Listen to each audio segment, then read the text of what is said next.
Hey everyone, this is Shweta. Welcome to UPSC वाला। वापस आ गए हम आपके लिए एक नया सेशन लेके। और आज की क्लास में हम डिस्कस करने वाले हैं एंशिएंट हिस्ट्री का चैप्टर नंबर 22। ऑलरेडी हमने प्रीवियस लेक्चर में काफी कुछ जाना था नॉर्थ इंडिया के बारे में, पोस्ट मॉडर्न पीरियड में क्या क्या चल रहा था। और आज हम डिस्कस करने वाले हैं कि पोस्ट मॉडर्न पीरियड में साउथ इंडिया में क्या चीजें चल रही है, कौन कौन से किंगडम्स बनते हुए दिखाई दे रहे हैं। तो चलिए स्टार्ट करते हैं हमारे आज के सेशन को। और साथ ही यहाँ पर आप ये बैचेस देख सकते हैं, तो जो भी प्रॉपर प्लान मैनर में प्रिपरेशन करना चाहता है वो इन बैचेस को ज्वाइन कर सकते हैं अपने फाइनेंशियल कंडीशन के हिसाब से। ठीक है, चलो आगे बढ़ जाते हैं। अभी तक हमने क्या क्या करा था क्विकली करते हैं रिवाइज, और फिर इसको हम उससे कनेक्ट करते हैं। हमारा जो फर्स्ट क्रोनोलॉजी वाइज चैप्टर था उसका क्या नाम था, स्टोन एज था। हमने जाना था किस तरह से पाषाण काल में one by one paleolithic, mesolithic, neolithic time period दिखाई देता है जब ह्यूमन का डेवलपमेंट होता है, ओवरऑल डेवलपमेंट हमारा होता है। ठीक है, स्टोन एज के बाद नेक्स्ट हमने देखा Indus valley civilisation, first urban civilisation, हमारे देश की पहली नगरीय सभ्यता। ओके, काफी डिटेल से हमने इसके बारे में जाना। नेक्स्ट हम देखते हैं वैदिक एज के बारे में, या जिसे आप बोलते हैं वैदिक काल। वैदिक एज को हमने दो पार्ट्स में डिवाइड करा था, अर्ली वैदिक पीरियड, लेटर वैदिक पीरियड। दोनों के बारे में बहुत डिटेल से जाना था, सोसाइटी, इकोनॉमी, पॉलिटिकल स्ट्रक्चर, ये सब हम ऑलरेडी डिस्कस कर चुके थे। नेक्स्ट हमने जाना जब वैदिक एज में लेटर वैदिक टाइम पीरियड के बाद किस तरह से महाजनपद बनते हुए दिखाई देते हैं। और हमने जाना था 16 महाजनपदों के बारे में। उन 16 महाजनपदों में से एक महाजनपद जिसका नाम था मगध, वो किस तरह से एम्पायर में कन्वर्ट हुआ। और इस मगध एम्पायर पे वन बाय वन हमें अलग अलग डायनेस्टीज रूल करते हुए दिखाई दी। First one Haryanka dynasty, next one Shishunaga dynasty, and the last one जिसे हम बोलते हैं नंद डायनेस्टी।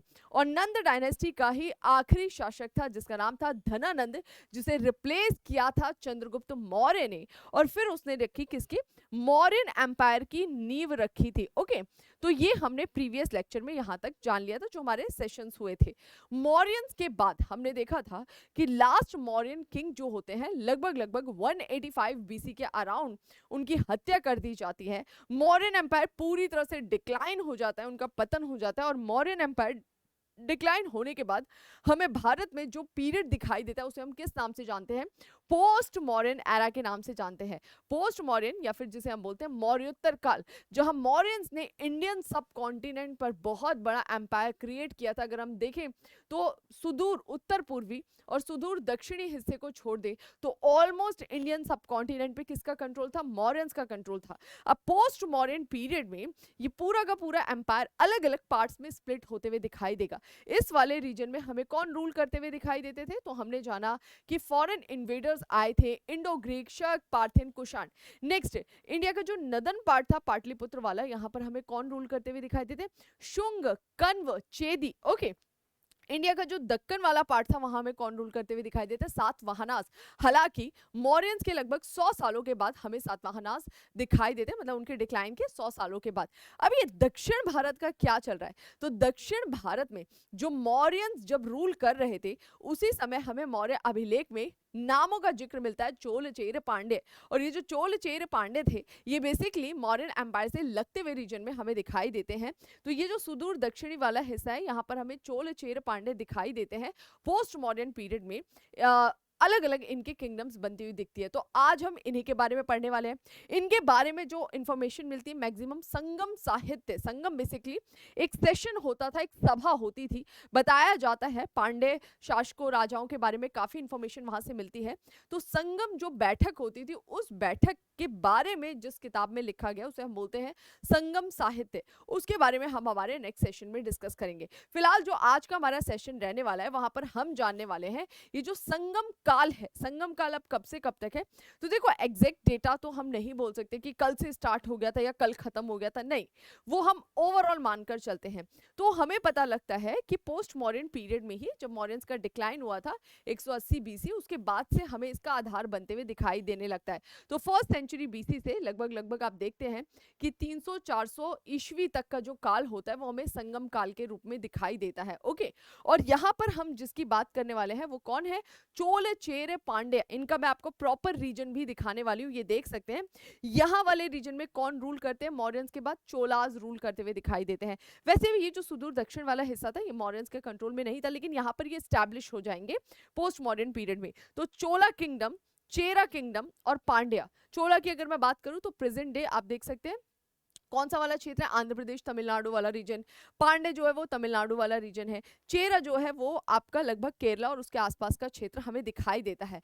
अब इंटरेस्टिंग चीज क्या है, इंटरेस्टिंग चीज ये है कि ये जो चोलास थे, ये जो चेरास थे, ये जो पांड्यास थे, इसमें से ये जो चोल है ना, ये वो चोल नहीं है जिनके बारे में हमने बहुत जाना है। ओके, चोलास अभी दोबारा हमें आते हुए दिखाई देंगे कब, 9th सेंचुरी एडी के बाद आसपास, जब हमारा अर्ली मिडेवल पीरियड चल रहा होगा, पूर्व मध्यकाल वाला समय चला होगा। तो उसके बारे में तो हम आगे के सेशंस में डिस्कस करने वाले। फिलहाल ये आई थिंक आपको समझ में आ गया होगा, ये वो चोलास नहीं है, मतलब उनके ही पूर्वज रहेंगे, लेकिन आगे काफी लंबे समय तक ये सब शांत हो जाएंगे, फिर काफी बाद में हमें ये उभरते हुए दिखाई देते हैं। ठीक है, तो ये हम बीसी से एडी में जा रहे हैं, पोस्ट मॉडर्न पीरियड में, वहां पर हमें ये 3 राज्य उभरते हुए दिखाई दे रहे हैं। तो जल्दी से इनकी स्टोरी जान लेते हैं जो हमारे काम की है, और बाकी आप जब बुक पढ़ेंगे, देखो बुक में तो जितना था वो तो मैं यहाँ पे करा ही रही हूँ, लेकिन जैसे आप जब प्रैक्टिस करते हैं, जैसे मैं आगे आपको कराने भी वाली हूँ, कुछ क्वेश्चंस बच्चे क्वेश्चन के लिए बहुत इंसिस्ट करें तो जल्दी क्वेश्चन करेंगे, टेंशन मत लो, सब कुछ करेंगे, अलग से केवल क्वेश्चन के सेशंस भी करा देंगे। ठीक है, तो मैं ये बोल रही थी कि जब आप कुछ एक्स्ट्रा फैक्ट पढ़ेंगे ना आगे, तो वो खुद इसमें ऐड कर लीजिएगा। अभी क्या है, हमारा जो यूपीएससी वो फैक्ट पर तो इतना ध्यान देता नहीं है, हमारे लिए अभी जरूरी क्या है, कंसेप्चुअल क्लैरिटी। हमारे लिए अभी क्या जरूरी है, हमारा फाउंडेशन, क्रोनोलॉजी, हमारी स्टोरी वो आनी चाहिए। तो बहुत ज्यादा फैक्ट पे जोर दोगे, फिर किताब बंद करके फेंक दोगे। ठीक है, मतलब वही आ जाता है ना, इरिटेट होने लग जाते हैं। तो जितना बुक में दिया वहां पे यहाँ सारे फैक्ट लिखे हुए हैं। कुछ एक्स्ट्रा अगर आप कुछ बुक्स पढ़ेंगे, मैं आपको आगे बताऊंगी कुछ कि हाँ भाई यहाँ से पढ़ लीजिए, नोट्स पढ़ लीजिए, तो वहां से जो आपको कुछ डेटा मिले, कुछ फैक्ट मिले, उसको आप ऐड ऑन कर लीजिएगा बाद में जब आपका रिवीजन वाला टाइम चलेगा। ओके, चलो जी आगे बढ़ जाते हैं, स्टार्ट करते हैं, जल्दी से इस चैप्टर को पढ़ेंगे, बहुत लंबा नहीं खींचेंगे। क्या बोल रहा है, सुदूर दक्षिण में इतिहास का आरंभ। ये जो दक्षिणी वाला क्षेत्र है, यहाँ की हिस्ट्री अब जानते हैं, संगम पोस्ट मॉडर्न पीरियड में। ओके, महापाषाणिक युग के पश्चात हमने लास्ट जो है दक्षिण भारत के बारे में कब पढ़ा था, तो हमने जाना था किसके बारे में, स्टोन एज। और स्टोन एज के बाद हम किसके बारे में पढ़ते हैं कि मेगालिथिक साइट्स, जो न्यूलिथिक टाइम पीरियड होता है ना, तो हम जानते हैं कि जो दक्षिण वाला क्षेत्र था वहाँ हमें महापाषाणिक युग दिखाई देता है। यानी यहाँ के लोग जो है वो बड़े अपनी कब्रों, जो लोगों की कब्रें थी उसके चारों ओर बड़े बड़े पत्थरों को लगा देते थे, तो उसे मेगालिथिक साइट कहते थे। वो टाइम पीरियड को मेगालिथिक टाइम पीरियड कहा है। तो वापस से हम काफी लंबे समय के बाद दक्षिण भारत में आ रहे हैं, मुझे नहीं लग रहा उसके बाद हम लोग गए हैं दक्षिण भारत में। ठीक है, तो यहाँ पर बोल रहा है महापाषाणिक युग के पश्चात, जो महापाषाण काल चला था उसके पश्चात कई वस्तुओं से ऐतिहासिक युग का आरंभ होता है। महापाषाणिक काल कौन सा है, वो टाइम पीरियड है जब हमें दिखाई देता है कि लोग लिखना पढ़ना नहीं जानते थे। तो उस टाइम पीरियड के बारे में सारी एविडेंसेस किससे मिलते हैं, आर्कियोलॉजिकल यानी पुरातात्विक साक्ष्य से। और पुरातात्विक साक्ष्य से जब हम एविडेंसेस निकालते हैं तो उसको प्राग ऐतिहासिक, आधे ऐतिहासिक में कंसीडर किया जाता है। ऐतिहासिक टाइम पीरियड क्या होता है, वो टाइम पीरियड जिसके बारे में हमें साहित्यिक साक्ष्य मिले, यानी वहां पर आर्कियोलॉजिकल एविडेंसेस के साथ साथ लिटरेरी सोर्सेज भी हो। और यहां पर यही बोल रहा है राइटर कि वो जो टाइम पीरियड था प्राग ऐतिहासिक, आद्य ऐतिहासिक, प्री हिस्टोरिक, प्रोटो हिस्टोरिक, अब उससे अलग पहली बार हमें दक्षिण भारत में हिस्टोरिक टाइम पीरियड दिखाई देगा, ऐतिहासिक टाइम पीरियड। यानी अब यहां पर हमें लिखी हुई चीजें मिलने लग जाएंगी सुदूर दक्षिण में। तो महापाषाणिक युग के पश्चात कई वस्तुओं से ऐतिहासिक युग का प्रारंभ हुआ। क्या ऐसा कारण था जो एकदम से ऐतिहासिक युग दिखाई दिया, चाहे उत्तर भारत में चाहे दक्षिण भारत में? तो क्या हो रहा है, उत्तर भारत में क्यों चेंजेस आए, जब वहां पे फाल वाले हल से खेती होने लग गई। हमने देखा लेटर वैदिक टाइम पीरियड में कि किस तरह से लोहे का प्रयोग होगा, आगे चलकर लोहे के फाल वाले हल से खेती की जाएगी, बहुत गहराई तक जुताई हो पाती थी। उन सबका क्या हुआ, नॉर्थ इंडिया को बेनिफिट मिला। धीरे धीरे राज्यतंत्र का गठन हुआ। जब एग्रीकल्चर प्रोडक्शन बढ़ेगा, या एग्रीकल्चर ही हो रहा है बड़े लेवल पर, तो राजा क्षेत्र का राजा बन जा रहा है, तो धीरे धीरे राजा जो है वो राज्यतंत्र वाला स्ट्रक्चर डेवलप कर पा रहा है, सामाजिक वर्गों का पनपना। और उसी समय अलग अलग जो है समाज में वर्ग पनपते हुए हमें दिखाई दे रहे हैं धीरे धीरे, और वर्ण व्यवस्था और जटिल हो रही है, ब्राह्मण, क्षत्रिय, वैश्य, शूद्र, फिर उसमें और ज्यादा नई नई जातियां उपजातियां निकलते हुए दिखाई दे रही हैं। धातु के सिक्के का प्रयोग, अब यहाँ पर एग्रीकल्चर के साथ साथ कॉइन इंट्रोड्यूस होता है। नॉर्थ इंडिया में हमने देखा था 6th सेंचुरी बीसी के आसपास पंचमार्क कॉइन, ट्रेड जब कॉइन इशू होगा तो ट्रेड होगा बड़े लेवल पर, लेखन कला का प्रचलन, यानी कि यहाँ पे लिखने की कला जो है वो भी आ गई, जब लिखने की कला हो जाएगी तो व्यापार और बढ़ चढ़कर होगा, टैक्सेशन बहुत अच्छे से लिया जाएगा क्योंकि अब आप उसका लेखा जोखा रख सकते हैं, लिखित साहित्य का आरंभ। तो ये कुछ ऐसी चीजें थी जिसने नॉर्थ इंडिया को डेवलप कर दिया। ओके, और नॉर्थ इंडिया प्राग ऐतिहासिक आद्य ऐतिहासिक से बढ़ते हुए कहाँ आ गया, ऐतिहासिक चरण में आ गया। अब बोल रहा है कि इनमें से कोई भी बात भारतीय प्रायद्वीप के सिरे पर ईसा पूर्व दूसरी सदी तक नहीं पाई जाती है। बोल रहे कि ये सारे जो चेंजेस हो रहे हैं ना, ये सारे चेंजेस जो है वो प्रायद्वीप वाला हिस्सा जो है, पेनिनसुला वाला पार्ट है, यहां तक आने में काफी समय लगा। और कितना समय लग रहा है, बोल रहा है कि सेकेंड सेंचुरी बीसी तक तो हमें ये चीज यहाँ पर दिखाई ही नहीं दे रही है, द्वितीय शताब्दी ईसा पूर्व। और ये सारी चीजें नॉर्थ में कब आ रही है, 600 ईसा पूर्व के आसपास आ रही है, और साउथ में बोल रहा है कि दूसरी शताब्दी ईसा पूर्व ये सब पहुंची ही नहीं थी। तो जब नहीं पहुंची थी तो यहाँ पे डेवलपमेंट थोड़ा सा धीरे होगा।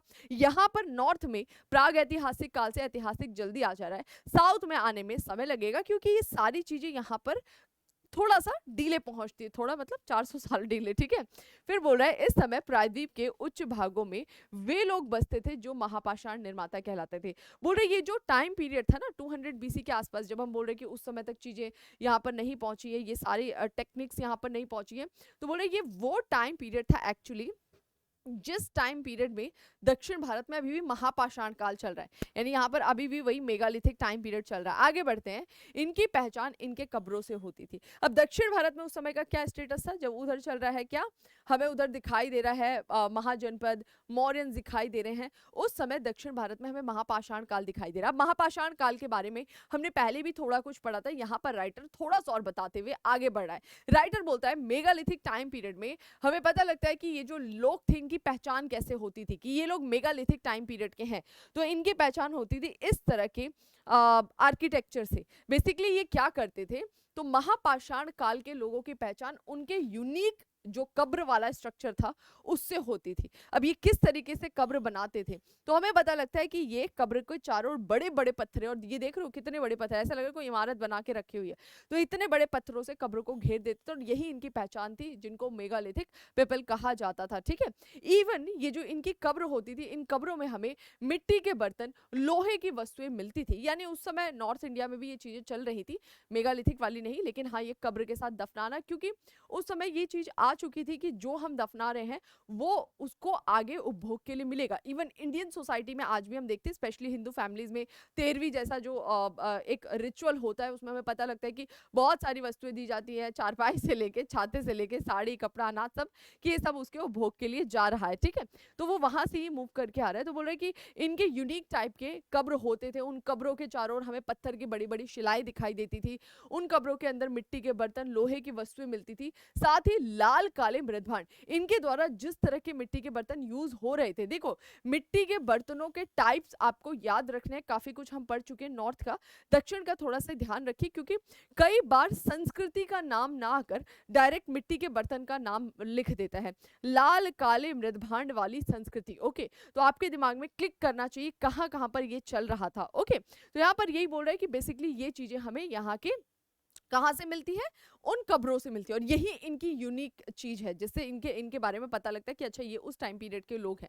यहाँ कब्रों में खेती के औजार कम पाए जाते हैं, लड़ाई और शिकार के हथियार अधिक है, ये इससे पता लगता है। मतलब ये जो कब्र है ना, कब्र में ये लोग लोहे की वस्तुएं डाल रहे हैं या धातु वस्तुएं डाल रहे हैं। अब धातु वस्तु में क्या डाल रहे हैं, तो बोल रहे हैं जो खेती के औजार है वो कम डाल रहे हैं, ज्यादातर लड़ाई वाले, शिकार वाले। इसका मतलब है कि खेती का महत्व कम होगा। इसी वजह से आर्कियोलॉजिकल एविडेंसेस के बेस पे हमने डिसाइड करा कि ये लोग खेती के औजार कम डालते थे, यानी अभी ये लोग प्रॉपर वे में खेती नहीं करते थे। हालांकि ये लोग प्रायद्वीप के सारे ऊंचे इलाकों में पाए जाते हैं, लेकिन उनका जमाव पूर्वी आंध्र प्रदेश और तमिलनाडु में अधिक है। बोल रहे हैं जो पूरा पेनिनसुला इंडिया वाला पार्ट है ना, उस पूरे पेनिनसुला इंडिया के पार्ट में हमें इनका फैलाव दिखाई दे रहा है, पूरे प्रायद्वीपीय वाले हिस्से में। लेकिन इसके बावजूद जो इनकी डेंसिटी है वो हमें ज्यादा कहाँ दिखाई दे रही है, पॉपुलेशन डेंसिटी इधर जो पूर्वी आंध्र प्रदेश वाला और ये जो तमिलनाडु वाला रीजन है ना, यहाँ पर हमें मेगालिथिक जो पीपल है वो ज्यादा दिखाई दे रहे हैं, इनकी पॉपुलेशन ज्यादा दिखाई दे रही है। क्लियर हो गया? तो बेसिक बताया इनकी पहचान कैसे होती है, फिर बोला कि ये लोग रहते कहाँ थे, तो पूरा पेनिनसुला इंडिया वाला पार्ट, लेकिन यहाँ पर इनकी पॉपुलेशन डेंसिटी हमें हाई दिखाई देती है। चलिए आगे बढ़ जाते हैं। नेक्स्ट, इस संस्कृति का प्रारंभ कब होता है? तो मेगालिथिक साइट्स हमें पहली बार कब दिखाई देती है? अप्रॉक्स 1000 बीसी के आसपास हमें मेगालिथिक साइट्स या वो टाइम पीरियड दिखाई देता है। ओके, जो कि आगे ईसा पूर्व पहली सदी तक चला। ये अभी हमने डिस्कस भी करा कि सेकेंड सेंचुरी बीसी तक एक्चुअली इनको इंफॉर्मेशन ही नहीं था। वो जो नॉर्थ में चेंजेस आ रहे थे, जहाँ लोहे के फाल का प्रयोग हो रहा था, जहाँ अन्य वस्तुओं का प्रयोग हो रहा, तो वो सारी चीजें यहाँ नहीं चल रही है। तो लगभग 1000 ईसा पूर्व के टाइम पीरियड में जब ये मेगालिथिक साइट्स हमें दिखाई देते हैं, अब आप बोलोगे 1000 के आसपास तो वैदिक, अब होता क्या? देखो, जो पैलियोलिथिक टाइम पीरियड था ना, वो नॉर्थ में तो जल्दी आ गया था। दक्षिण भारत में जो पैलियोलिथिक सॉरी जो नियोलिथिक टाइम पीरियड था, नवपाषाण काल, वो दक्षिण भारत में पहुंचने में समय लगा। और यहाँ पर महापाषाण काल की अवस्था भी देरी से पहुंची। और इंडस वैली सिविलाइजेशन तो यहाँ चल रहा था, यहाँ थोड़ी चल रहा था। तो यहाँ पे महापाषाण काल की शुरुआत थोड़ी देरी से हुई, नवपाषाण काल की शुरुआत भी यहाँ देरी से हुई। तो नवपाषाण लेट आया, उसी के पैरेलल महापाषाण हमें दिखाई दे रहा है। तो ये जो महापाषाण काल दक्षिण भारत में चला, 1000 ईसा पूर्व से इसकी शुरुआत हुई। और ये कब तक जाता है? सेकेंड सेंचुरी बीसी तक जाता है। तो ये मानकर चलो सुदूर दक्षिण में 1000 बीसी से लेकर अप्रॉक्स 200 बीसी तक तो ये मेगालिथिक टाइम पीरियड ही चल रहा है। डन। 2000 बीसी में अब चेंजेस आएंगे, नॉर्थ साउथ के बीच में इंटरेक्शन होगा, सारी चीजें मूव करेंगे, मूव करने के बाद डेवलपमेंट यहाँ पे स्टार्ट हो जाएगा। ठीक है।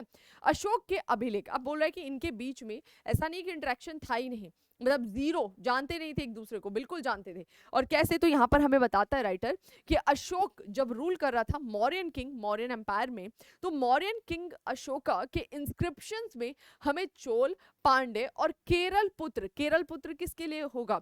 तो चेर के लिए हमें दिखाई देता है। चेर बेसिकली कहाँ रहते थे? केरल वाले रीजन में।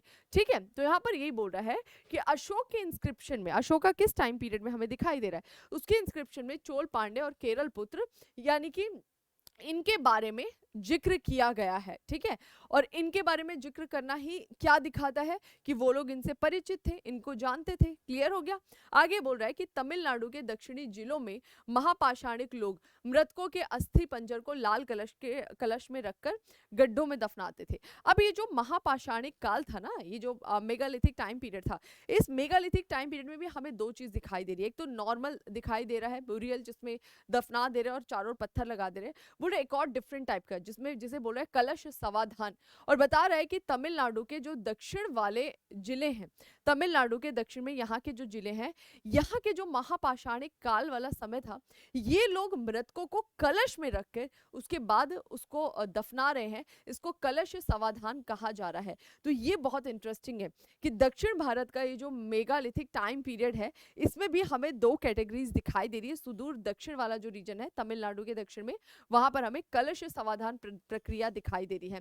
और इन दोनों में थोड़े बहुत हमें डिफरेंस भी दिखाई देते हैं, यानी नॉर्मल और ये जो कलश वाले, इनके काफी सारी चीजें हमें अलग अलग दिखती है, थोड़ा सा याद रखना है। ठीक है। चलो आगे बढ़ जाते हैं। नेक्स्ट क्या बोलता है राइटर? राज्य का बनना और सभ्यता का उदय। तो यहाँ पर आपको एक ब्रीफ इंट्रोडक्शन दे दिया, जिसमें बताया कि इधर जब आपका मौर्यन का एम्पायर था, ओके, तो अशोका के टाइम पीरियड में हमें इन राज्यों का अस्तित्व धीरे धीरे उद्भव होते हुए दिखाई देगा। आगे चल के हमें पता लगता है कि भाई ये जो है इंडिपेंडेंट स्टेट के रूप में दिखाई देते हैं पोस्ट मौर्यन पीरियड में। तो पोस्ट मौर्यन पीरियड कब स्टार्ट होता है? 185 बीसी में। तो क्या इसके पहले क्या चल रहा था इधर? तो बोल रहे कि जो सुदूर दक्षिण है ना, यहाँ पे हमें 1000 बीसी से आता हुआ दिखाई देता है मेगालिथिक टाइम पीरियड। और कब तक चलता है? 200 बीसी तक मेगालिथिक टाइम पीरियड चलता है। अब आप बोलोगे जी ये मेगालिथिक क्या है? तो हमने बोला उनकी स्पेशल आइडेंटिटी है, उससे पता लगता है मेगालिथिक टाइम पीरियड के लोगों के बारे में। इनका ऑक्यूपेशन क्या था? तो हमने जो कब्र देखा उसकी स्थिति देखी, हमें पता लगा ये लोग ज्यादातर शिकार करते होंगे या फिर युद्ध वगैरह करते थे। लेकिन एग्रीकल्चर, इनके लाइफ में एग्रीकल्चर का इंपॉर्टेंस बहुत कम था, ना बराबर था, इसीलिए तो डेवलप नहीं हुए।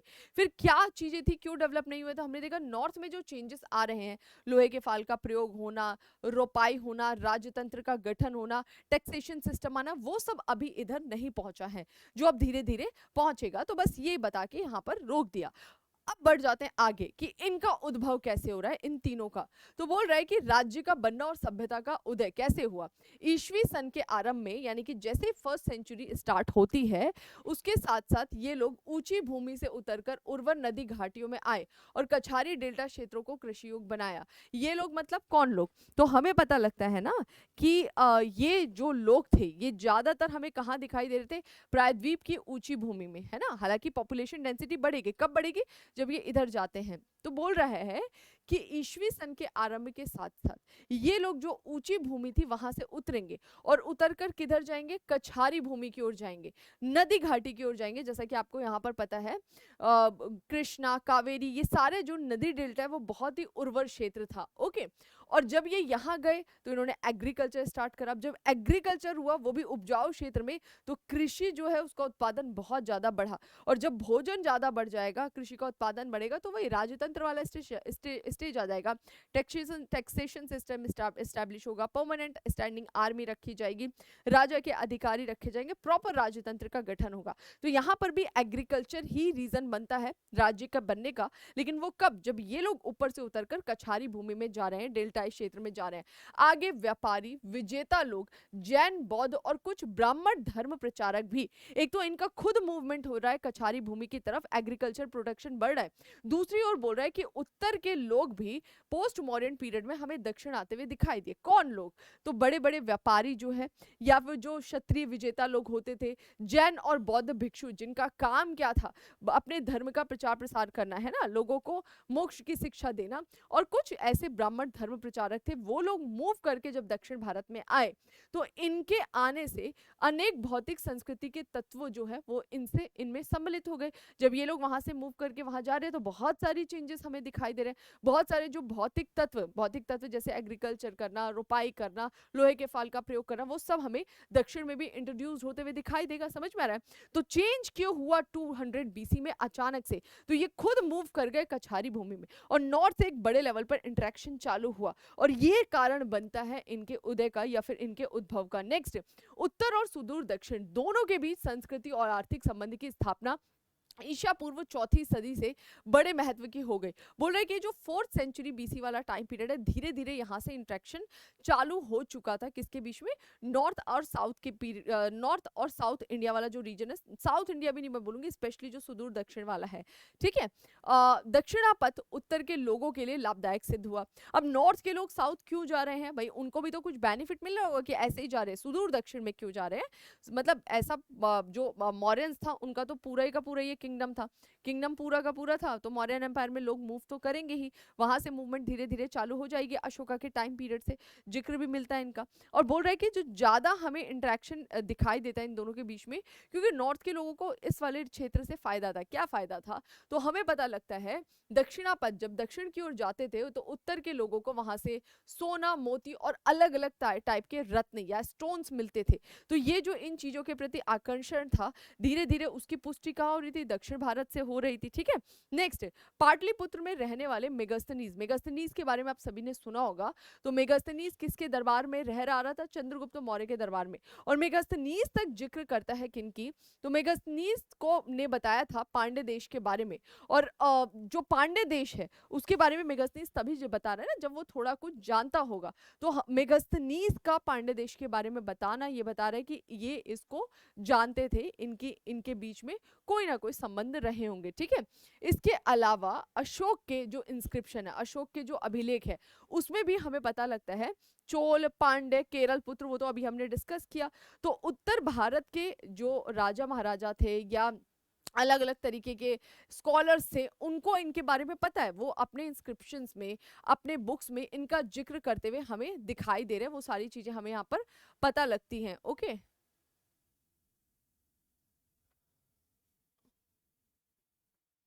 ठीक है। आगे बोल रहा है, वहीं आरंभिक संगम ग्रंथ के लेखकों को गंगा और सोन नदी ज्ञात थी। अब अगर दक्षिण भारत की बात करें कि क्या इनको ही पता था उत्तर भारत के लोगों का क्या स्टेटस था? तो दक्षिण भारत के लोग थे, उनको पता था कि उत्तर भारत के जो लोग हैं, सॉरी, उत्तर भारत में दो फेमस रिवर है, गंगा और उसकी ट्रिब्यूटरी राइट हैंड, उसका ये जिक्र करते हैं। ठीक है। इतना ही नहीं, अशोका ने टाइटल लिया था देव नाम पिय या पियदस्सी, देवताओं का प्रिय। तो अशोका ने जो टाइटल लिया था ना, उस टाइटल का प्रयोग एक तमिल राजा ने किया था, तो तमिल का राजा भी यही टाइटल यूज कर रहा है, यानी उसको पता है ये टाइटल किसको दिया गया था। तो ये इनके बीच के संबंध को दिखा रहा है कि इनके बीच में इंटरेक्शन 400 बीसी से लगभग लगभग शुरुआत हो चुकी थी। ठीक है, चलिए आगे बढ़ जाते हैं। नेक्स्ट क्या बोल रहा है?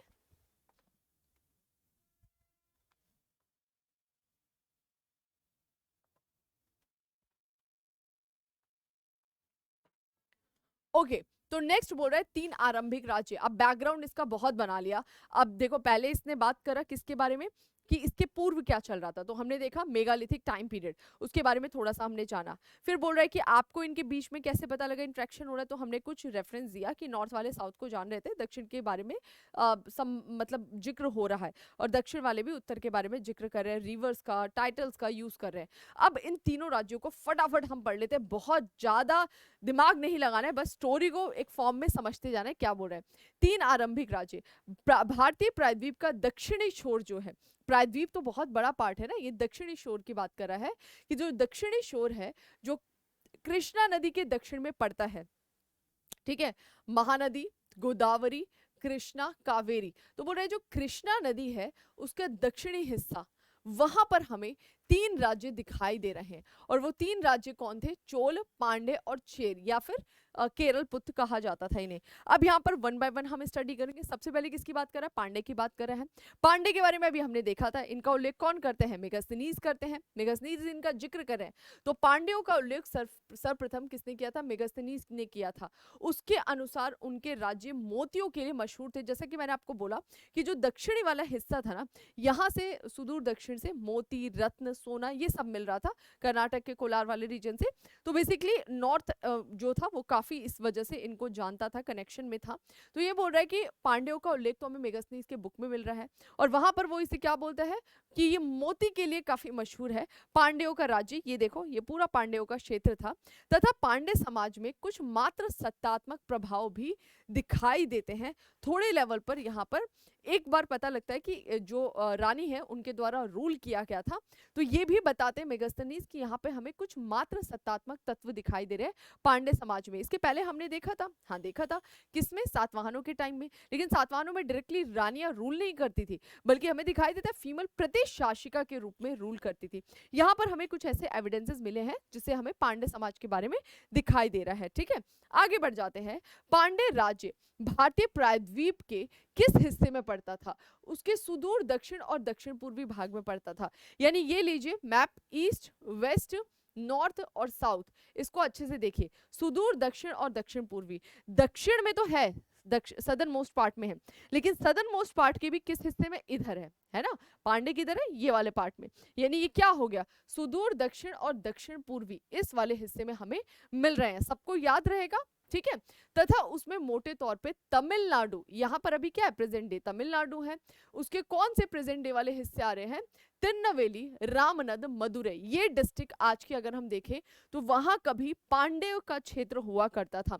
उसकी राजधानी कहां पर थी? मदुरई इसकी कैपिटल हुआ करती थी। ये देखिए, ये रहा इसका कैपिटल जो हमें अंदर दिखाई दे रहा है, मेनलैंड में दिखाई दे रहा है। ईशा की आरंभिक सदियों में तमिल परिषदों में संकलित साहित्य में जो संगम नाम से विख्यात है, उसमें पांड्य राजाओं का उल्लेख किया गया है। मैंने आपको बताया भी, संगम काल इसे हम बोल रहे हैं क्योंकि इस समय संगम या फिर बैठक आयोजित कराई जाती है। ठीक है, राजाओं के द्वारा बड़े बड़े कवियों, भाटों, उनकी बैठक होती थी। ओके, बहुत लंबे लंबे समय तक उसमें विचार विमर्श, बहुत सारी चीजें हो रही थी।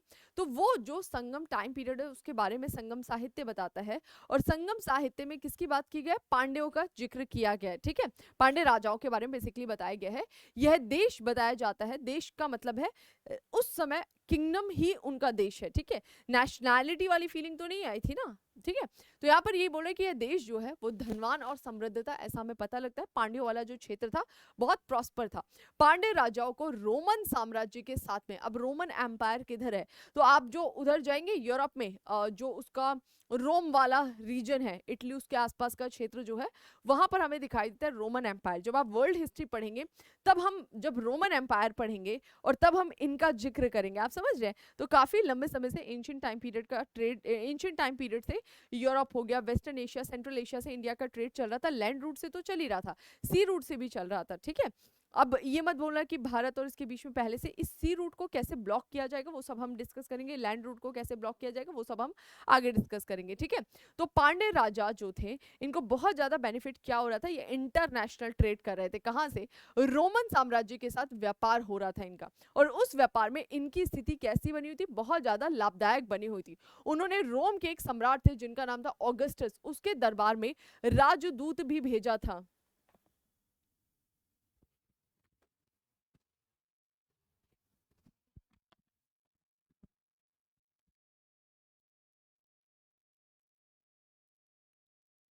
ओके तो पांड्य राजाओं ने ईशा की आरंभिक सदियों में वैदिक यज्ञ किए। अब देखो पांड्यों के बारे में वन बाय वन बता रहा है। सबसे पहले इसने बात किया पांड्यों की लोकेशन, ओके, फिर बात करा कि भाई यहाँ के बारे में हमें कैसे पता लगता है, मेगास्थनीज से पता लगता है, संगम टाइम पीरियड की जो बुक्स हैं उन संगम लिटरेचर से हमें पता लगता है। फिर बोल रहा है कि ये बहुत प्रॉस्पर थे, ये पता लगता है कैसे, रोमन्स के साथ में इनका ट्रेड चल रहा था। पांड्य राजाओं ने ईशा की आरंभिक सदियों में वैदिक यज्ञ किए, यानी ये कहीं ना कहीं ब्राह्मणिज्म को प्रमोट कर रहे हैं। ब्राह्मण्स को इन्होंने बहुत अच्छा स्थान दिया था, बहुत अच्छा स्टेटस दिया था, और हमें पता लगता है कि ये ब्राह्मण्स को प्रमोट कर रहे हैं तो कैसे, उनके रिचुअल्स करते हुए दिखाई दे रहे हैं, उस समय के जो वैदिक रिचुअल्स है उनको ये फॉलो करते हुए दिख रहे हैं, ठीक है।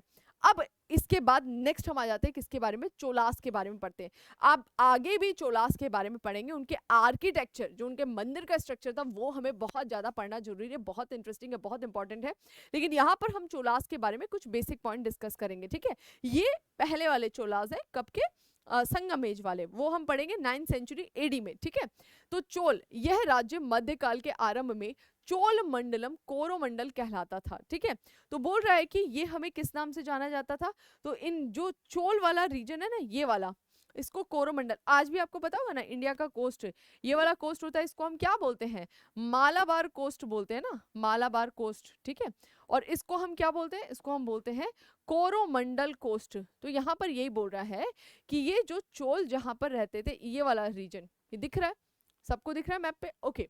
तो बोल रहा है कि यह राज्य चोल मंडलम, जिसको कोरोमंडल कहा जाता था, उस नाम से जाना जाता था, ठीक है। तो चोल मंडलम, अभी तो ये छोटा है, जो बाद वाला चोल वाला रीजन आएगा ना, वो तो देखना कितना कितना एक्सपांड कर लेता है, कितना एक्सपांशन उसका हो जाता है। तो इसको हम चोल मंडलम या फिर कोरोमंडल रीजन कहते थे। यह पेन्नार और विल्लार नदियों के बीच में है। यहाँ पर हमें दिखाई देता है, दो रिवर्स दिखाई देती हैं, पेन्नार और विल्लार, उसके बीच का ये जो क्षेत्र होता है ना, यहाँ पर हमें ये चोल किंगडम दिखता है, संगम एज वाला, ठीक है, के बीच में पांड्य राज्य क्षेत्र के पूर्वोत्तर कोण में था। अब देखो ये थोड़ा सा ध्यान रख लो, इसके लिए आपको प्रॉपर रटने का जरूरत नहीं है, थोड़ा मैप से याद कर लो। यहाँ पर आपने देखा इंडिया के इस वाले पार्ट पर क्या है, पांड्य था, ठीक है। पांड्य के ऊपर में क्या दिखाई दे रहा है, चोल दिखाई दे रहा है। तो कौन सा वाला हिस्सा हो गया, नॉर्थ और ईस्ट। तो पांड्य के किधर पाए जा रहे हैं, पांड्यों के पूर्वोत्तर, यानी कि पूरब और उत्तर वाले हिस्से में हमें ये दिखाई दे रहे हैं। हमें संगम साहित्य में चोलों के राजनीतिक इतिहास का कुछ आभास मिलता है। जो संगम लिटरेचर है उसमें चोलों के बारे में भी काफी कुछ बताया गया, उनका पॉलिटिकल स्ट्रक्चर, जहां उनकी राजनीतिक सत्ता का केंद्र उरैयूर था, यानी जो इनकी पॉलिटिकल सेंट्रलाइजेशन थी, पॉलिटिकल एक्टिविटी थी, वो कहाँ हो रहा था, उरैयूर हो रहा था, ये रहा इनका, ठीक है। सभी की समझ में आ गया। तो मदुरई पांडे का क्षेत्र और चोलास का उरैयूर दिखाई दे रहा है, राजनीतिक केंद्र। और उरैयूर के बारे में एक और चीज पता लगता है, ये सूती कपड़े के व्यापार के लिए बहुत फेमस था, और चोलों को इन सूती कपड़े, ये जो कॉटन के क्लोथ्स का ट्रेड कर रहे थे, इसका इकोनॉमिकली बहुत बेनिफिट मिलता है, किसको, चोलों को, ठीक है। चलो आगे बढ़ते हैं। ईशा पूर्व दूसरी सदी के मध्य में एलारा नामक चोल राजा ने, अब यहाँ पे 2-3 चोल किंग के बारे में जिक्र करता है, काफी फेमस होते हैं, उन्होंने कुछ वॉर्स लड़े थे। तो बोल रहे कि ईशा पूर्व दूसरी सदी यानी कि 2nd सेंचुरी बीसी के आसपास ये चोला का एक किंग था, और वो किंग का क्या नाम था, एलारा किंग, ठीक है। उसने श्रीलंका पर विजय प्राप्त की। ये वाला चोल आगे भी जो आपको दिखाई देंगे तो पूरे श्रीलंका को ही मिला लेंगे, मलय पेनिनसुला तक वो पहुंच जाते हैं। तो ये एलारा के बारे में पता लगता है कि इसने श्रीलंका के रूलर को हराया था और उस पर विजय प्राप्त की। चोलों का अधिक सुनिश्चित इतिहास हमें ईसा की दूसरी सदी में दिखाई देता है।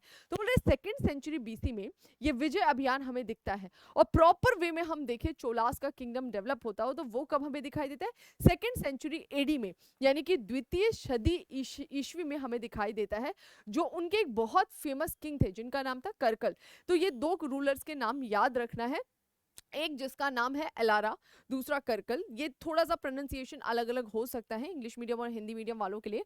इसने पुहार यानी कावेरी पट्टनम, मोस्ट इंपॉर्टेंट है, कावेरी पट्टनम जो आज का आप देखते हैं पुहार के नाम से जाना जाता था, उसकी स्थापना की और कावेरी नदी के किनारे लंबा बांध बनाया था। अप्रॉक्स 160 किलोमीटर का डैम बनाया था इसने, और उसका वो यूज करते हैं इरिगेशन फैसिलिटी और अदर चीजों में, ठीक है, वाटर के लिए, मतलब अदर वाटर फैसिलिटी के रूप में या जल के अलग उपयोग के रूप में उसका वो प्रयोग करते हैं।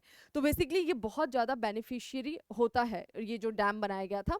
तो ये थोड़ा सा ध्यान रखना है कि चोला किंगडम जो है यहाँ पर हमें दिखाई देता है 2nd सेंचुरी बीसी से धीरे धीरे अपने आप को पावरफुल बनाएंगे। एलारा के बारे में पढ़ते हैं, करगल के बारे में पढ़ते हैं 2nd सेंचुरी एडी में, और यहाँ से थोड़ा सा स्टैब्लिश होते हुए दिखाई देते हैं, स्टेबल होते हुए हमें ये देखते हैं। नेक्स्ट क्या बोल रहा है, कावेरी पट्टनम चोलों की राजधानी थी। इनकी कैपिटल क्या थी, कावेरी पट्टनम, ठीक है। तो यहाँ पर दो लोकेशन आपको ध्यान रखना है, पुहार और कावेरी पट्टनम, ठीक है। यहाँ विशाल गोदीबाड़ा था। अब गोदीबाड़ा क्या होता है, आर्टिफिशियल डॉकयार्ड। अब देखो कावेरी पट्टनम से ये लोग ट्रेड कर रहे थे बड़े लेवल पर, और कावेरी पट्टनम पे शिप जो है वो अच्छे से आ सके उसके लिए यहाँ पर डॉकयार्ड बनाया गया था, गोदीबाड़ा जिसे कहते हैं। और वो अपने आप में दिखाता है कि इनका ट्रेड जो है वो कितने बड़े लेवल पर हो रहा था कि इन्होंने गोदीबाड़ा स्टैब्लिश किया था।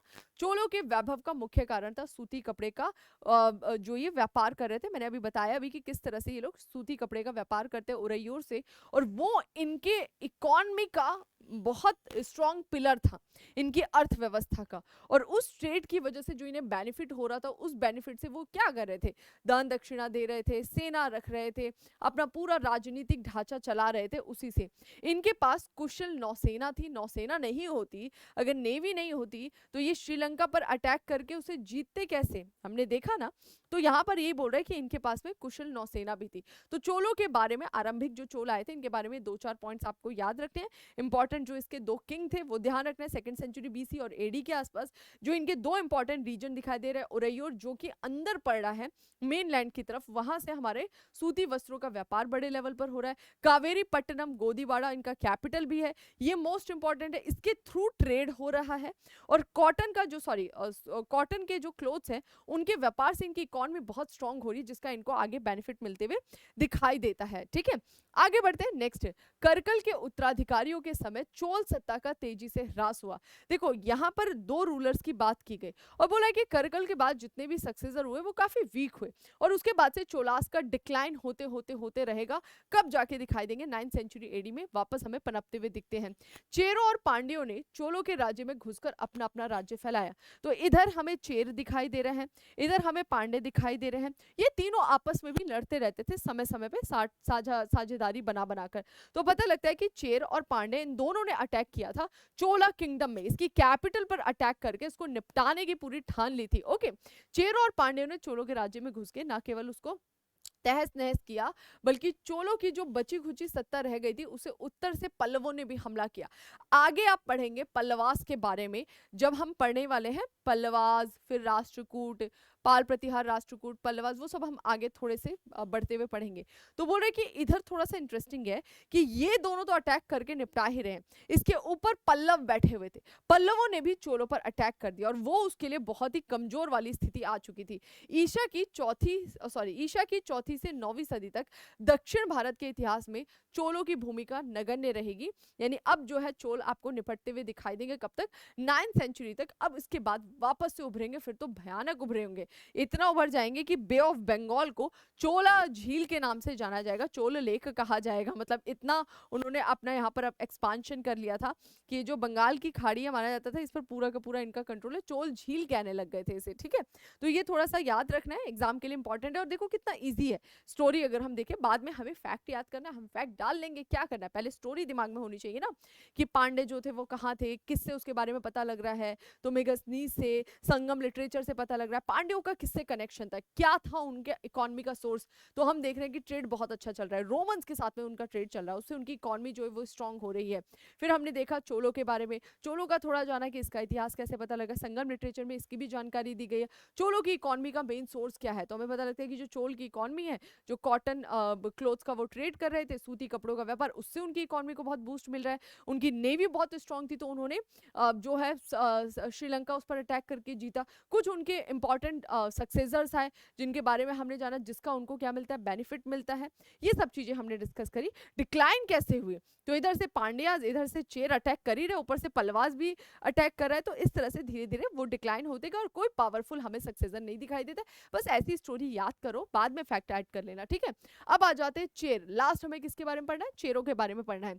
चेर या फिर केरल देश पांड्य क्षेत्र के पश्चिम और उत्तर में था। ओके, अब ये पश्चिम उत्तर वाला कुछ भी याद मत करना, बस इनकी लोकेशन जो है वो मैप पे याद रखो कहाँ कहाँ पर है। इधर हमें चोल दिखाई दिए, इधर पांडे दिखाई दिए, इधर हमें चेर दिखाई दिया। अब देख लो किसके किधर पड़ रहा है, तो इधर से ईस्ट वेस्ट नॉर्थ साउथ निकालो। ये रहा हमारा पांडे वाला रीजन। पांडे के किधर दिखाई दे रहा है, ये पश्चिम है, ये उत्तर है, ये नॉर्थ है, ये वेस्ट है। तो कहाँ, पांडे के उत्तर पश्चिम में हमें चेर दिखाई दे रहे हैं। इसमें आधुनिक केरल राज्य और साथ ही तमिलनाडु का थोड़ा सा अंश दिखाई देता है। अगर आप ये देखोगे तो कुछ तमिलनाडु का हिस्सा और प्रेजेंट डे जो केरल वाला रीजन है वो हमें इसमें दिखाई देता है। तो प्रेजेंट डे वो लोकेशन क्या है वो आपको पता होना चाहिए। तो नीचे पांडे, चोल और इधर चिपका हुआ है कौन, चेराज। ओके, चलो। चेरों की प्रगति रोमन लोगों के साथ व्यापार के कारण हुई। चेरों का भी ट्रेड चल रहा है, जैसे पांड्यों का ट्रेड चल रहा है कोस्टल रीजन से रोमन्स के साथ में, इसका भी ट्रेड चल रहा है रोमन्स के साथ में। और बोल रहा है कि इसका जो इकोनॉमी बूस्ट हो रहा है उसमें रोमन ट्रेड का बहुत इंपॉर्टेंट रोल था।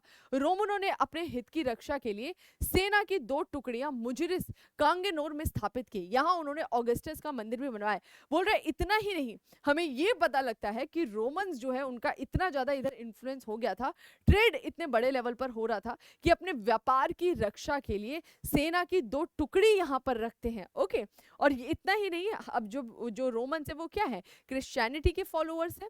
हमें यहाँ पे दिखाई देगा ना, जीरो से ईस्वी से, वही क्या है, क्रिश्चियनिटी। तो क्रिश्चियनिटी के फॉलोअर्स हैं क्योंकि वो, तो हमें पता लगता है कि वो यहाँ पर किसका एक मंदिर भी बनवाते हैं, ऑगस्टस का टेम्पल। ओके, ये आपको ध्यान रखना है। आगे बढ़ते हैं, नेक्स्ट क्या बोल रहा है, चेरों का इतिहास चोलों और पांड्यों के इतिहास के साथ निरंतर युद्ध का रहा। लगातार ये तीनों एक दूसरे से संघर्ष कर रहे थे।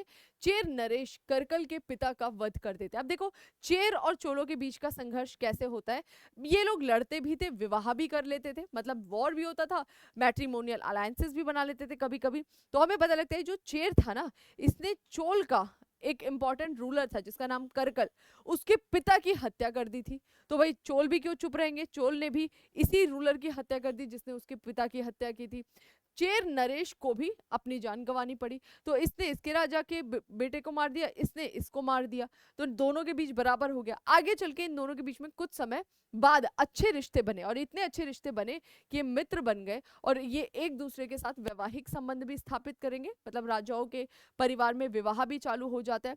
आगे चल के चेर राजा ने चोलों के विरुद्ध पांड्य शासकों से गठजोड़ कर लिया, बाद में मन नहीं बना, तो यहाँ पे पांडे बैठे हुए थे, दोनों भाई भाई मिल गए, भाई ने मिलकर इस पर अटैक किया और चोल को निपटा देंगे, ऊपर से पल्लव और अटैक करेंगे तो पूरा खत्म हो जाएगा, ठीक है। तो ये थोड़ा सा ध्यान रखो स्टोरी कि चेर ने चोलों पे अटैक किया, चोलों ने चेर पे अटैक किया, फिर अच्छा रिश्ता बन गया। रिश्ता बनने के बाद कुछ समय तक चीजें अच्छी चली, फिर नहीं जमा चेरों को, तो चेर बोला आ जाओ पांडे, मिल जाते हैं, मिलके निपटाते चोलों को। चोल का फिर डिक्लाइन ही हो जाता है 2nd सेंचुरी एडी के बाद में, और ऊपर से पल्लव भी अटैक करते हैं लगातार, ठीक है। नेक्स्ट बढ़ते हैं, क्या बोल रहा है, चेर कवियों के अनुसार उनका सबसे जो फेमस रूलर था उसका नाम था सिंगुट्टवन। इसका नाम याद रख लेना, एग्जाम के लिए थोड़ा इंपॉर्टेंट है, जिसे लाल चेर भी कहा जाता था या भला चेर भी कहते थे। इसने अपने शत्रुओं का संहार करके अपने भाई को सुरक्षित रूप से राज सिंहासन पर बिठाया। तो जो इसके शत्रु थे उनको निपटाया, अपने भाई को पद दिला रहा है। इतना ही नहीं, इसने उत्तर दिशा में चढ़ाई की और गंगा को पार किया, ऐसा बोला जाता है। अब ये तो देखो, ये तो बिल्कुल ही अलग लेवल की बात होगी, ऐसा है नहीं, अतिशयोक्तिपूर्ण बात की गई है यहाँ पर, लेकिन राइटर बोल रहा है कि ऐसा पता लगता है कि ये नॉर्थ तक पहुंचता है, ये गंगा वाले रीजन तक पहुंचकर वहां से आता है। दूसरी सदी बाद, सॉरी दूसरी सदी के बाद यानी 2nd सेंचुरी एडी के बाद चेर शक्ति का ह्रास चालू हुआ। तो दूसरी सदी के आसपास ही चोल जा रहे हैं, चेर जा रहे हैं, आप समझ रहे हो, क्योंकि आपस में जब आप वॉर लड़ते हो ना, ऐसा क्या है, 2 लोग लड़ रहे हैं, एक ने एक को 10 थप्पड़ मारा, मार के जीत गया, एक ने एक को 2 थप्पड़ मारा, ये हार गया। लेकिन क्या बताइए कि इसको चोट नहीं लगा होगा या इसको नहीं लगा, दोनों को है। तो परिणाम कुछ भी हो, जब भी हम वॉर करते हैं, हम लड़ाई लड़ते हैं, जीते कोई भी पक्ष, लेकिन डैमेज दोनों को होता है। क्या फर्क पड़ता है कि ज्यादा हुआ है कम हुआ है, लेकिन हरास तो दोनों का हुआ है ना। तो यहाँ पर यही था, तुम अटैक करे तो तुम्हारा भी धीरे धीरे डिक्लाइन चालू होगा। बहुत सारी चीजें इम्पैक्ट पड़ती हैं। अब ट्रेड हो गया, एक पॉलिटिकल स्ट्रक्चर होता है, उसमें अनस्टेबिलिटी आ जाती है। इसीलिए इंडिया क्या कोशिश करता है कि हम वॉर वगैरह ना करें। बहुत बार देश में कोई ऐसी स्थिति आती है, गिरा दो मिसाइल, गिरा दो परमाणु बम, गिरा दो दूसरे देश पे। नहीं, ऐसा नहीं है। अगर ऐसा कर रहे हैं तो वो हमारे लिए बहुत डेंजरस हो जाता है। क्या इसका मतलब है हम चुपचाप से हाथ बांध के बैठ जाए? नहीं, जितनी जरूरत है, जब जरूरत है तब हम करेंगे। वॉर भी करते हैं, लेकिन वो सिचुएशन जब आ जाए। ठीक है, चलो आगे बढ़ जाते हैं। नेक्स्ट यहाँ पर क्या बोल रहा है, अगला बोल रहा है, युद्धों के कारण ये राज्य कमजोर तो अवश्य हुए, लेकिन अपने प्राकृतिक संसाधन और विदेशियों के साथ जो इनका ट्रेड चल रहा था उससे ये संपन्न भी रहे हैं। तो नेचुरल जो इनके पास रिसोर्सेज थे, हमने देखा बहुत सारे रत्न, ये सारी चीजें जो मिल रही हैं इनको, वो इनके लिए बहुत बेनिफिशियरी थी। और भी बहुत सारी चीजें हमें यहाँ पर दिखाई देती है, कोस्टल रीजन से रिलेटेड थे। तो ये वॉर जो आपस में लड़ रहे थे उनसे इनका काफ़ी लॉस होता है, लेकिन उसके बाद भी जो फॉरेन से इनका ट्रेड चल रहा है, वहाँ जो इनकी वस्तुओं की डिमांड है, या फिर इनका जो नॉर्थ इंडिया से ट्रेड चल रहा है उनकी वस्तुओं की डिमांड है, ये सब इनके लिए काफ़ी बेनिफिशियरी रहा। स्पेशली ये बहुत उपजाऊ क्षेत्र में मूव कर गए थे। कहाँ? कृष्णा कावेरी का वो जो डेल्टाई क्षेत्र है, तो इससे इनका एग्रीकल्चर प्रोडक्शन भी बढ़ा। तो एग्रीकल्चर प्रोडक्शन बढ़ा है, ट्रेड हो रहा है, नॉर्थ से काफ़ी सारी भौतिक संस्कृति मूव करके आ रही है। रुपाई हो गया, लोहे के फाल का प्रयोग, वो इनको बेनिफिट दिलाएगा। ठीक है, ये मसाले विशेषकर गोल मिर्च उपजाते थे और उन्हें अपने हाथी के दांत, मतलब ये लोग बोल रहे हैं कि गोल मिर्च उपजाते थे। और आपको पता है कि आगे यूरोपियंस भी इसी वजह से आते हैं, मसालों की वजह से। तो हमें जो हमें दक्षिण भारत में दिखाई देते, लेकिन वो तो बात की बात है, वो 1400 ईस्वी की बात है। उससे मैं ये कब की 1000 साल पहले की लगभग बात कर रही हूँ, या 1200 साल पहले की बात कर रही हूँ। तो हमें पता लगता है कि ये लोग किस तरह, ये लोग मसाले बहुत अच्छे तरीके से उपजाते थे, गोल मिर्च वगैरह। इसके अलावा इनके पास में हाथी थे। आपको पता है केरला, तमिलनाडु के जंगलों में, घने घने जंगलों में हाथी पाए जाते हैं। तो हाथी के दांत जो है ना बहुमूल्य थे, उसका ये लोग ट्रेड कर रहे होते हैं, उससे इनको बेनिफिट मिलता है। समुद्र से इन्हें मोती मिलता है, उस मोती की डिमांड होती है नॉर्थ में या फिर रोमन एम्पायर में, उसका इनको बेनिफिट मिलता है। खान जो थे यहाँ के माइंस थे, उनसे इनको स्टोन्स मिल रहे हैं, उसका इनको बेनिफिट मिलता है। तो ये सब चीजें ऐसी थी जिसकी वेस्टर्न जो कंट्रीज है उनमें बहुत डिमांड थी, और इसकी वजह से चाहे हम बात करें पांडे की, चेरो की, इनका बहुत अच्छे से ट्रेड चल रहा था। ओके, उधर चोल जो है वो भी सूती वस्त्रों का ट्रेड कर रहे हैं। तो इन सब बेनिफिट की वजह से, ये जो नेचुरल रिसोर्सेस है इनकी वजह से इनका ट्रेड अच्छा चला, तो इकोनॉमी हमेशा बूस्ट रही। हालांकि आपस में लड़ाई झगड़ा करके इन्होंने अपनी स्थिति कमजोर कर ली थी। नेक्स्ट, इनके अलावा वे मलमल और रेशम भी पैदा करते थे। तो इस तरीके के जो है मलमल रेशम पैदा करे, जिसकी पश्चिमी दुनिया में बहुत मांग होती थी उस समय।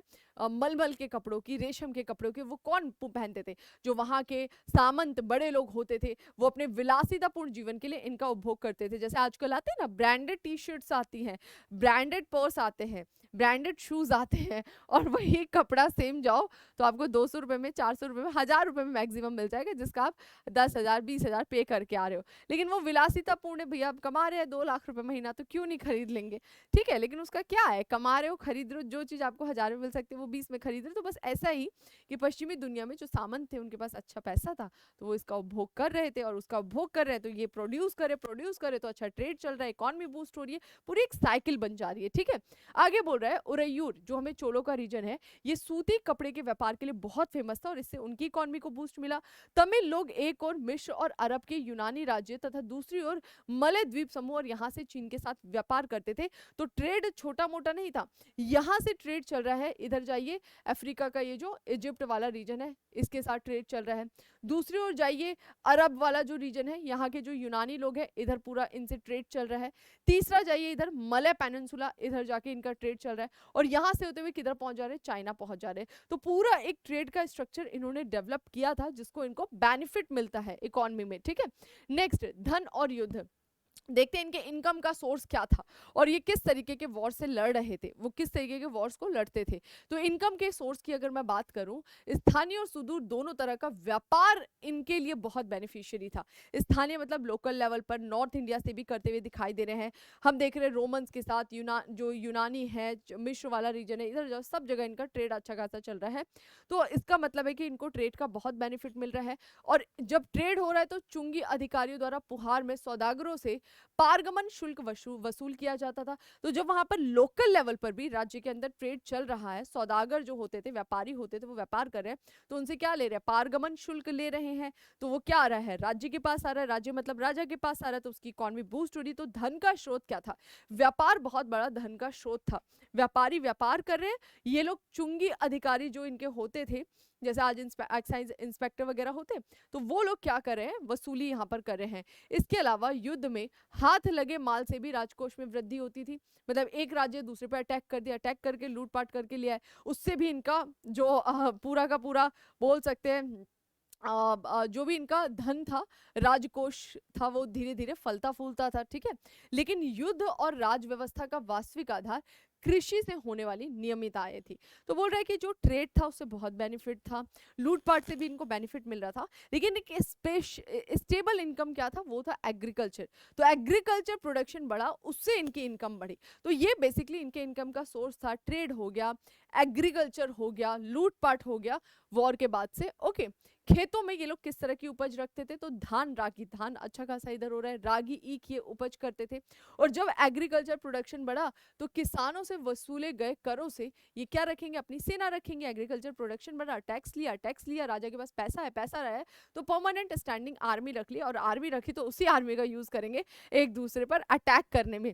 सेना में बैल, जूते, रथ जो होते थे, बैलों वाले रथ का प्रयोग, हाथी, घुड़सवार, पैदल सिपाही। तो इनके पास अपनी अच्छी सेना भी थी। इवन चोलों के बारे में तो पता लगता है उनके पास नेवी भी थी, तभी तो रोज एक दूसरे के मार कुटाई कर रहे हैं, बिना सेना थोड़ी मार कुटाई करेंगे। तो सेना में इनके पास में इस तरह की सेना होती थी। युद्ध में हाथी मुख्य भूमिका निभाते थे। स्पेशली आप देखते हैं केरला, तमिलनाडु वाले रीजन में अच्छे खासे हाथियों की संख्या होती है उनके जंगलों में। तो हाथी इनकी महत्वपूर्ण भूमिका थी। घोड़े समुद्र के रास्ते पांड्य राज्य में बाहर से मंगाए जाते थे। ठीक है, नेक्स्ट चलते हैं, अगला क्या बोल रहा है, सामाजिक वर्गों का उदय। यानी इनका जो है सोशल स्ट्रक्चर हमें किस तरीके का दिखाई देता है, किस तरीके का सामाजिक ढांचा था इनका। और अब हम सोशल स्ट्रक्चर हर किसी का पढ़ते हुए आ रहे हैं, तो थोड़ा सा कनेक्ट करिएगा। सोशल स्ट्रक्चर की बात करें तो व्यापार और युद्ध में हाथ लगे धन से तथा खेती उपज से जो आय हो रही थी, उस आय से इन्होंने क्या रखी, अपनी परमानेंट स्टैंडिंग आर्मी रखी। अब इनके पास पैसा आ रहा है तो एक पूरी सेना की फौज खड़ी कर देंगे। ठीक है, साथ ही साथ चारण और पुरोहित का भी संपोषण होता था। तो अब यहां से हमें कुछ वर्ग दिखाई दे रहा है समाज में। वर्ग, वर्ण की बात नहीं कर रहा, वर्ग, वर्ग मतलब बोल रहा है एक तो सेना वाला पूरा वर्ग दिखाई दे रहा है, क्योंकि पैसे आ रहे तो एक स्पेशल स्टैंडिंग आर्मी रखेंगे। इसके अलावा बोल रहा है कि जो पुरोहित होते थे, जिनको कवि कहा जाता था, कवि भाट वगैरह, क्योंकि उस समय पुरोहित वहां पे कवियों का काम करते थे दक्षिण भारत में। तो कवि हो गए, भाट हो गए, इनका भी संपोषण किया जाता था अच्छा खासा, इनको भी दान दक्षिणा दी जाती थी। ब्राह्मण तमिल देश में सबसे पहले संगम युग में आए। यानी ब्राह्मण्स का जो मूवमेंट होता है वो हमें दक्षिण में संगम के टाइम पीरियड में इसी समय में दिखाई देता है। और इस समय के जो ब्राह्मण थे दक्षिण भारत में, वो ज्यादातर हमें कवि के रूप में दिखाई देते हैं। ओके, कवियों और भाटों को अलग अलग चीजें दान में दी जाती थी, जैसे सोना देते थे, नगद, भूमि, रथ, घोड़े, हाथी, ये सब इनको दिया जाता था। तो समाज के कुछ वर्ग दिखाई दे रहे, एक सेना वाला वर्ग, ब्राह्मण जो है वो यहाँ पर मूव कर रहे हैं संगम एज में, और वो ज्यादातर कवि में कन्वर्ट हो जा रहे हैं, उनको इस तरह के दान दक्षिणा दी जाती थी, इनका संपोषण हो रहा है। मतलब ये समृद्ध लोग बन रहे हैं दक्षिण भारत के राज्यों के। सेना हो गए, कवि ब्राह्मण हो गए या भाट हो गए, ये समृद्ध लोग आ रहे हैं। ठीक है, तमिल ब्राह्मण मदिरा पीते थे और मांस खाते थे। ठीक है, तो इनका क्या एक सोशल स्ट्रक्चर था वो आप देख सकते हैं कि ये विलासितापूर्ण जीवन जी रहे, क्योंकि जब बहुत पैसा आता है ना, फिर धीरे धीरे आदमी कभी कभी गलत रास्तों पर भी निकल जाता है। क्षत्रिय और वैश्य का क्या स्टेटस था, तो क्षत्रिय और वैश्य जो थे वो नियमित वर्ण के रूप में दिखाई देते हैं, और इनमें भी क्षत्रियों का स्टेटस थोड़ा सा हमें इंपॉर्टेंट दिखता है। तो क्षत्रिय और वैश्य इनका नॉर्मल स्टेज हमें यहाँ पर दिख रहा है। सेनाध्यक्षों को एनआरडी की उपाधि दी जाती थी, पूरे पूरे संगम टाइम पीरियड में देखो, क्योंकि इनका बहुत डेवलप स्ट्रक्चर नहीं था, तो ओवरऑल यहाँ पर बात कर रहे हैं। तो यहाँ पर जो सेना के अध्यक्ष थे, क्योंकि सेना का स्टेटस अच्छा दिखाई दे रहा है, काफी फल फूल रहे, सेना के अध्यक्ष का भी वैल्यू बहुत था, एनआरडी कहता थे। चोल और पांड्य दोनों राज्यों में असैनिक और सैनिक दोनों तरह के अधिकारियों के पद पर वल्लाल या धनी किसान रखे जाते थे। तो जो बड़े धनी किसान थे उनका स्टेटस भी यहाँ पर फल फूल रहा है। तो ब्राह्मण्स हो गए, धनी किसान हो गए, भाट कवि हो गए, सेना हो गए, इनका स्टेटस अच्छा हो रहा है इस टाइम पीरियड में। तो बोले वल्लाल किसे कहते थे, जो धनी किसान थे या फिर जो बड़े अधिकारी थे उनको वल्लाल कहा जाता था। ये थोड़े से ना पोस्ट के नाम याद कर सकते हो आप, जैसे कि इस पोस्ट पर बैठने वाले लोग का डेजिग्नेशन क्या होता था, बेसिकली किस नाम से जाने जाते।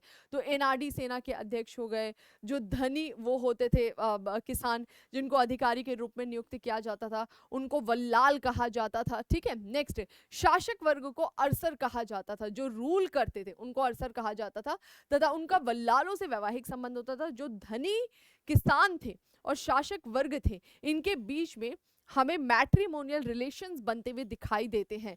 खेत मजदूर का काम, अब खेती ब्राह्मण खुद नहीं करते थे, जो उनको दान में जमीन भी मिलती थी वो वहां पर खेती करवाते थे। ठीक है, और वो जिनसे खेती करवाते थे उनको खेत मजदूर कहा जाता था। उनका काम सबसे निचले स्तर का माना जाता। तो इनके समाज का वर्ग आपने देख लिया, सामाजिक वर्गीकरण कैसे हो रहा है। तो भाट दिखाई दे रहे हैं, चारण दिखाई दे रहे हैं, ब्राह्मण दिखाई दे रहे हैं, सेना है, सेना अध्यक्ष हो गए, धनी किसान हो गए, इन सबका स्टेटस अच्छा, क्षत्रिय वैश्य नॉर्मल। शासक वर्ग के बारे में हमने थोड़ा सा जान लिया। अब नीचे आ जाते तो हमें ग्राउंड लेवल पे सबसे निचले पायदान पे दिखाई दे रहे जो खेत मजदूर होते थे। ठीक है, और उनकी स्थिति ऑलमोस्ट गुलामों जैसी ही थी। पेरियार लोग खेत मजदूर, परियार लोग जो थे उनको खेतीहर मजदूर का ये जो नाम था वो यहाँ पर दिया गया है, लेकिन पशु की खाल और चर्म का काम करते थे। इनको देखो, खेतीहर मजदूर जो है इनको सबसे लास्ट कैटेगरी में रखा गया है। और जो खेत मजदूर होते थे इसकी भी दो कैटेगरी है, एक तो जो लोग खेती कर रहे हैं और एक वो लोग जो किसका काम करे, पशु खाल और चर्म का काम। पशु खाल और चर्म का काम करने वाले लोगों को इस नाम से जाना जा रहा है। ठीक है, तो ग्राउंड लेवल पर सबसे निचले पायदान पे खेत मजदूर हैं और इनके भी दो काम है, एक तो जो डायरेक्ट खेती कर रहे हैं और दूसरा जो चमड़े का काम कर रहे हैं, और इनको समाज में निचला पायदान दिया गया था। ऑलमोस्ट गुलामों जैसी इनकी स्थिति हमें दिखाई देती है। ठीक है, तो ये था हमारा आज का सेशन। आई होप यहाँ तक सभी बच्चों को क्लियर हो गई होंगी।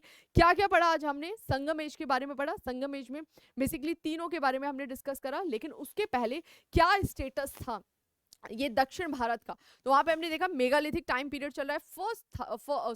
1000 बीसी से लेके 200 बीसी तक का टाइम पीरियड पूरा मेगालिथिक में जा रहा है। फिर क्या चेंजेस आए वो हमने डिस्कस करा, क्यों चेंजेस आए वो हमने जाना, पांड्यास के बारे में जाना, चोलों के बारे में जाना, चेरों के बारे में जाना, फिर इनका क्या स्ट्रक्चर था, इनकी इकोनॉमी का सोर्स क्या था, किस तरीके से वॉर लड़ रहे थे, वॉर में क्या वेपन थे या किस तरह के इनके पास में हाथी घोड़े या अन्य सैनिकों का प्रयोग कर रहे थे। नेक्स्ट हमने जाना इनका सोशल स्ट्रक्चर क्या था।